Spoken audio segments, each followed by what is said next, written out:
மன்னா அந்த பிரம்மலோகப்பட்ட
அந்த பிரம்மதேவர் உருவடைக்கக்கூடிய நேரத்தில் பகவான் தீர்த்த கையெடுத்து திரு பிரம்மை கொண்டு வருகிறார். கையிலே பிரம்மை எடுத்து வருகிறார். கையிலே கொண்டு வருகிற அதே நேரத்தில் அந்த பிரம்மபிடம் பக்கத்தில் வந்தார்.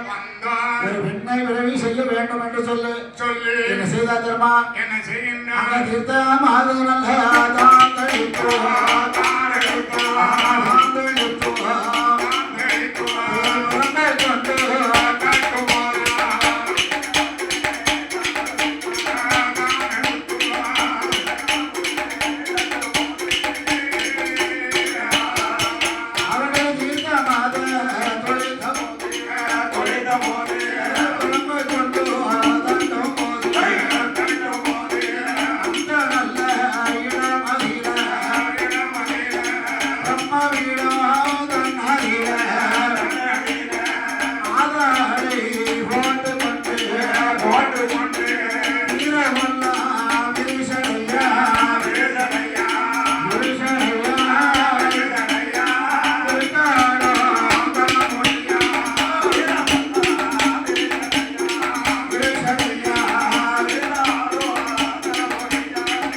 சிவபெருமான் பிரம்ம பீடத்திலே இருந்து ஒரு பெண்ணை பிறவி செய்ய வேண்டும் என்று சொல்லி அலங்காரம் செய்தால் சக்தி அலங்காரம் செய்து முடித்து பகவானுக்கு பார்வதிக்கும் இந்த கல்யாணத்தை நடத்த வேண்டும் என்று சொல்லி கைலாசத்திலே வந்து பகவானுக்கும் பார்வதிக்கும் கல்யாண காட்சி நல்லபடியாக நடந்தது. திருமணம் முடிந்தவுடனே வந்தவர்கள் எல்லாம் பகவான் இடத்துல ஆசீர்வாதங்களை வாங்கினார். ஆசீர்வாதம் கொடுத்து பெரியவர்களுக்கு எல்லாம் அந்த தேவாதி தேவர்கள் மூவாதி மூவர்கள் 48 ரிஷிமார்கள் எல்லோருமாக கைலாசத்துல பகவான் கல்யாணத்துக்கு வந்தாச்சு. வந்த உடனே திருமணம் முடிஞ்ச உடனே என்ன செய்வாங்க? திருமணம் முடிஞ்ச உடனே சுருள் பணம் கொடுப்பாங்க. சரி, சாப்பாடு பண்ணுவாங்க. ஆமாண்ணா, எல்லிலே வாழ்க வாழ்க என்று மனமாற வாழ்த்துவார்கள். அதனால ஆண்டவன் சிவபெருமான் அந்த இடத்தில் பகவான் எல்லோருக்கும் காட்சி கொடுத்து கல்யாண வேலை எல்லாம் முடிந்து எல்லோரும் அவரவர்கள் இடத்துக்கு சென்றார். எல்லோரும் அவரவர்கள் இல்லத்துக்கு சென்றார்கள். அப்படி இருக்கும் நேரத்தில் அம்மா பேச்சு அம்மா வேண்டாம் என்ன கேட்கின்றார்? பகவானே, ஐயா, பார்வதியை அலங்காரம் செய்ய பிறந்தவள் அல்லவா? ஆமா, என்னை ஏன் பிறவி செய்தீங்க? எதற்காக பிறவி செய்தீர்கள்? உலகத்தில் எங்களை பிறவி செய்த காரணத்தினாலும் ஒன்றும் பிரச்சனை இல்லை. ஆமா, நான் எங்க இருக்க வேண்டும்? எனக்கும் கைலாசத்தில் ஒரு இடம் தாங்க சுவாமி. அந்த ஓரமா எனக்கு ஒரு இடம் தாருங்கள். உடனே பார்த்தார் சிவபெருமான். என்ன சொன்னார்? அம்மா பேச்சு அம்மா, கைலாசத்திலே உனக்கு இடம் வேண்டும் என்று சொன்னால் சரி, நீ பிறக்கும் போது ரத்த வெறி கோரத்தோடு பிறந்துட்ட. ஆமா, முண்ட கண்ணோடு பிறந்த கோர சொருவத்தோடு பிறந்தான். உன்னை பார்த்த உடனே எல்லாரும் ஓடி ஒழிக்கிட்டாங்க. என் தம்பிலாம் ரொம்ப பயிர்றான். அம்மா, அவன் யாருக்கும் பயந்துவே இருக்கான். இனிமேல் பயப்பட வேண்டாம். அப்படியா? அவனுக்கு அதான வேணும். சரி, அதனால அப்பேற்பட்ட நேரத்தில் ஆண்டவன் சிவபெருமான் சரி, கைலாசத்தில் உனக்கு இடமில்லை அம்மா, ஆமா, நீ பூலோகம் போக வேண்டும் என்று சொன்னார் சிவபெருமான். சரி, சிவபெருமான் சொன்ன வார்த்தை கேட்டு ஆதி பராசக்தியாகப்பட்ட உமா பார்வதியும் அந்த பேச்சு அம்மாளை பூலோகத்துக்கு வழியனுப்பி வைக்க வேண்டும். அதனால பேச்சு அம்மா கேட்டார். என்ன கேட்கிறாய்? பூலோகத்துக்கு வான்னு சொன்னா ஆமா, சாதாரணமா எல்லாரும் போய் அங்க உட்கார முடியாது. கண்டிப்பா முடியாது. நல்லவர்கள் இருக்கார், தீயவர்கள் இருக்கார். ஆமாண்ணா, நல்ல மனது உடையவர்கள் இருக்காங்க. ஆமாண்ணா, மனசுல ஏகப்பட்ட குறை இருக்கவங்களும் இருக்காங்க. ஆமாண்ணா, என்னை திட்டுவார்கள். ஆமா, 4 பேர் வைவாங்க. என்னை கையெடுத்து கும்பிடுவாங்க. முன்னால ஒண்ணு பேசி பின்னால ஒண்ணு பேசுவாங்க. இதுதான் உலகத்தில் மக்களுடைய வழக்கம். ஆமா, அதனால இந்த பூலோகத்துக்கு நான் போக வேண்டும் என்று சொன்னால் சரி, நான் இருக்கக்கூடிய இடத்தில் அதாவது என்ன செய்யணும்?